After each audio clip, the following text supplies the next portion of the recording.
Hello दोस्तों आज की क्लास में हम जानेंगे भारतीय संविधान के मौलिक अधिकार के बारे में। ये वीडियो आने वाले एग्जामों के लिए आपके लिए काफ़ी महत्वपूर्ण है। तो दोस्तों वीडियो शुरू करने से पहले वीडियो को लाइक, शेयर और सब्सक्राइब कर दें। बेल आइकन को दबाना ना भूलें ताकि आने वाली वीडियो की नोटिफिकेशन सबसे पहले आपको मिले। तो दोस्तों शुरू करते हैं आज की क्लास। मौलिक अधिकार के बारे में जानेंगे सबसे पहले। तो दोस्तों भारतीय संविधान में मौलिक अधिकार की मांग 1895 में सबसे पहले की गई। फिर 1915 में श्रीमती एनी बेसेंट द्वारा प्रवर्तित भारतीय संविधान विधेयक अथवा होम रूल में मूल अधिकारों हेतु मांग प्रस्तुत की गई। सन 1925 में the Commonwealth of India bill में मौलिक अधिकारों हेतु मांग की गई। 1928 में मोतीलाल नेहरू समिति ने अधिकारों की एक घोषणा की मांग उठाई थी। मूलतः भारतीय संविधान में 7 मौलिक अधिकार थे, लेकिन 1978 में 44वें संविधान संशोधन द्वारा संपत्ति के अधिकार को अनुच्छेद 301 के तहत एक विधिक अधिकार बना दिया गया है। दोस्तों शुरू करते हैं बाकी बचे 6 मौलिक अधिकारों के बारे में चर्चा करेंगे। तो दोस्तों पहला मौलिक अधिकार है समता का अधिकार, जिसमें अनुच्छेद 14 से 18 तक निहित है। अनुच्छेद 14 के अनुसार सभी व्यक्तियों को राज्य के द्वारा कानून के समक्ष समता और कानून के समान संरक्षण प्राप्त होगा। अनुच्छेद 15 के अनुसार राज्य किसी भी नागरिक के विरुद्ध धर्म, मूल वंश, जाति, लिंग तथा जन्म स्थान आदि के आधार पर कोई भी भेद नहीं करेगा। बालकों और स्त्रियों की स्वाभाविक प्रवृत्ति को ध्यान में रखकर उनके संरक्षण के लिए उपबंध बनाने का अधिकार है। अनुच्छेद 15(3) के तहत राज्य को प्राप्त है। अनुच्छेद 15(4) के अनुसार राज्य सामाजिक और शैक्षणिक दृष्टि से पिछड़े और SC/ST के लिए विशेष प्रावधान कर सकता है। अनुच्छेद 16 के अनुसार देश के समस्त नागरिकों को शासकीय सेवाओं में अवसर की समानता होगी। अनुच्छेद 16(3) के अनुसार किसी क्षेत्र में नौकरी देने के लिए निवास संबंधी शर्त लगाई जा सकती है। अनुच्छेद 16(4) के अनुसार देश के पिछड़े नागरिकों को उचित प्रतिनिधित्व के अभाव में आरक्षण की व्यवस्था की गई है। अनुच्छेद 17 के अनुसार अस्पृश्यता का अंत कर दिया गया है। इसको समाप्त करने के लिए संसद ने अस्पृश्यता अपराध अधिनियम 1955 के तहत दंडनीय बना दिया है। बाद में 1976 में इसको संशोधित करके सिविल अधिकार संरक्षण अधिनियम 1976 बनाया गया है। अनुच्छेद 18 के अनुसार शिक्षा और सैनिक क्षेत्र को छोड़कर राज्य द्वारा सभी उपाधियों का अंत कर दिया गया है। अनुच्छेद 18(2) के अनुसार भारत का कोई भी नागरिक किसी भी विदेशी पुरस्कार को राष्ट्रपति की अनुमति के बिना ग्रहण नहीं कर सकता है। बात करते हैं दूसरे मौलिक अधिकार के बारे में, स्वतंत्रता का अधिकार, जो अनुच्छेद 19 से 22 तक निहित है। अनुच्छेद 19 के अनुसार नागरिक को 6 प्रकार की स्वतंत्रताएं दी गई हैं।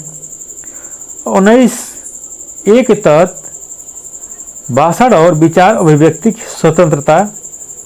अनुच्छेद 19(1) के अंतर्गत प्रेस को अभिव्यक्ति की स्वतंत्रता दी गई है। इसी के तहत देश के नागरिकों को राष्ट्रीय ध्वज को फहराने की स्वतंत्रता दी गई है।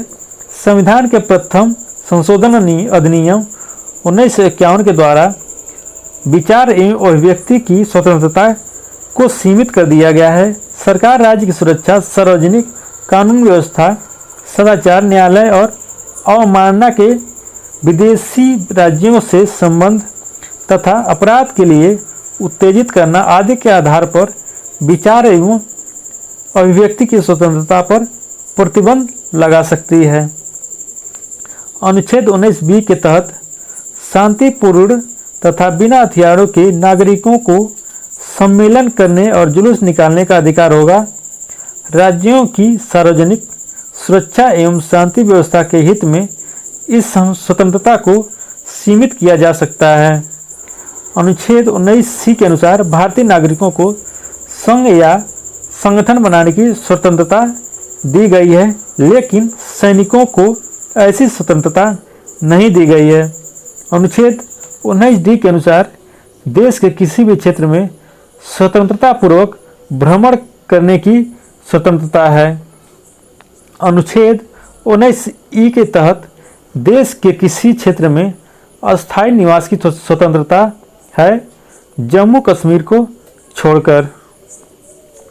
अनुच्छेद 19G के अनुसार कोई भी व्यापार या कारोबार करने की स्वतंत्रता है।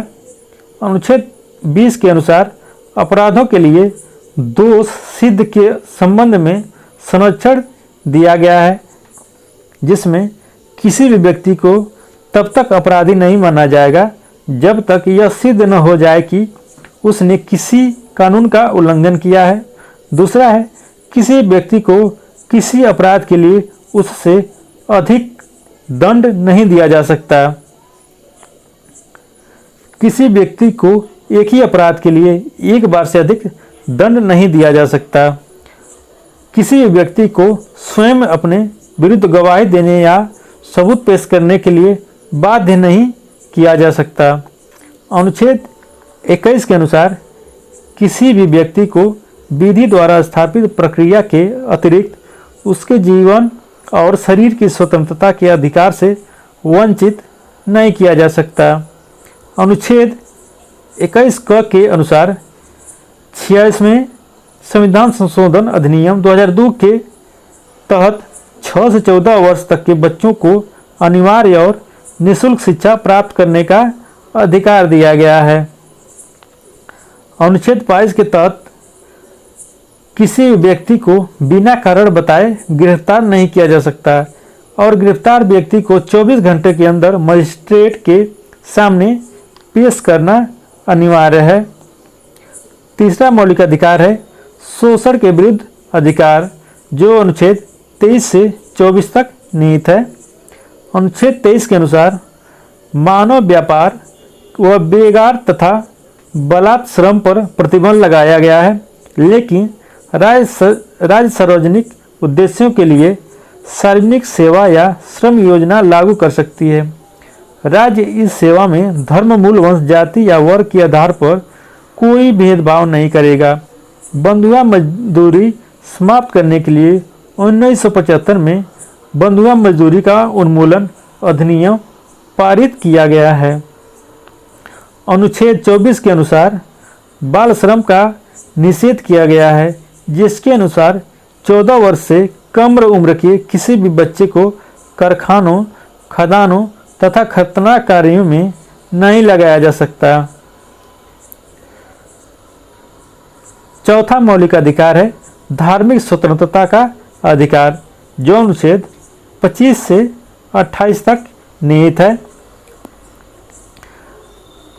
अनुच्छेद 25 के अनुसार देश के प्रत्येक नागरिकों को किसी भी धर्म को मानने व आचरण करने और प्रचार करने का अधिकार है, लेकिन सार्वजनिक व्यवस्था व समाज कल्याण एवं सुधार आदि के अंतर्गत इस पर रोक लगाई जा सकती है।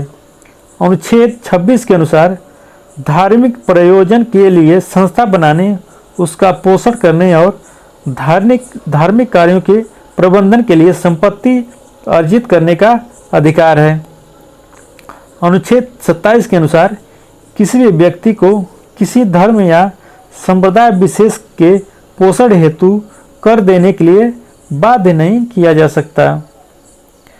अनुच्छेद 28 के अनुसार राज्य निधि से वित्त पोषित सहायता प्राप्त शिक्षण संस्थाओं में धार्मिक शिक्षा नहीं दी जाएगी, न ही किसी व्यक्ति को धार्मिक शिक्षा या धार्मिक अनुष्ठान में भाग लेने के लिए बाध्य नहीं किया जा सकता। पांचवा मौलिक अधिकार है संस्कृति और शिक्षा संबंधी अधिकार, जो अनुच्छेद 29 से 30 तक निहित है। अनुच्छेद 29 के अनुसार देश के प्रत्येक नागरिकों को अपनी भाषाएं, लिपि या संस्कृति को सुरक्षित रखने का पूर्ण अधिकार होगा।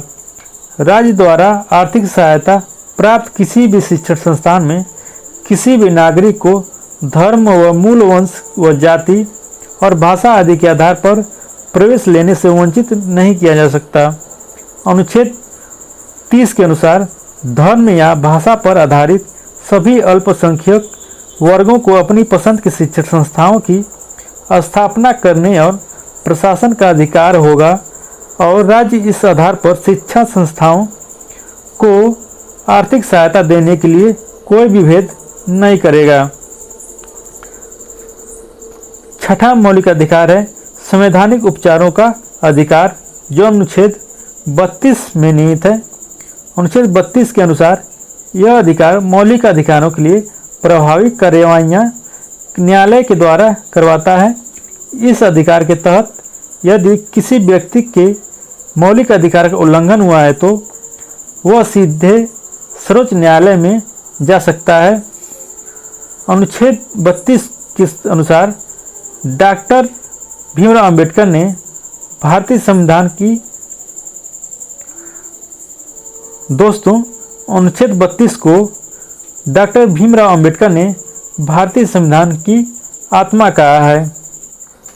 अनुच्छेद 32 के तहत सर्वोच्च न्यायालय और अनुच्छेद 226 के तहत उच्च न्यायालयों को मौलिक अधिकारों के संरक्षण हेतु 5 रीटें जारी करने का अधिकार है।